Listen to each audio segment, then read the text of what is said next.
One God, four dhams, and four different divine lifestyles? শুনতে movie প্লটের মতো লাগছে, right? But this is the real mystery of India's Char Dham. Hey guys, welcome back to the channel. আজ আমরা জানবো ভারতের সেই 4 legendary places সম্পর্কে যেগুলোকে বলা হয় চার ধাম, বাট প্লট টুইস্ট। এগুলো শুধু মন্দির না, এগুলো হলো ভগবান বিষ্ণুর ডিভাইন লাইফস্টাইল স্পটস।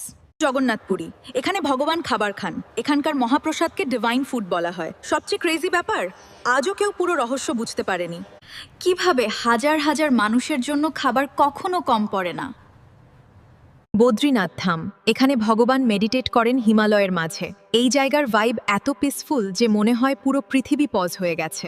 দ্বারকা, এখানে ভগবান রেস্ট করেন কারণ এটিই ছিল শ্রীকৃষ্ণের ওন কিংডম। অনেকে বিশ্বাস করেন সমুদ্রের নিচে আজও হেডেন আছে এনশিয়েন্ট দ্বারকা সিটি। রামেশ্বরম, এখানে ভগবান স্নান করেন। এখানকার পবিত্র জলকে সোল ক্লেন্সিং ওয়াটার বলা হয়। Char Dham isn't just a spiritual trip. It's like experiencing God in 4 different moods. Hunger, peace, calm, purity. One God, but 4 powerful energies. হয়তো আমাদের কালচার কখনো আউটডেটেড ছিল না, আমরাই শুধু এটাকে মডার্ন ভাইবে এক্সপ্লোর করিনি।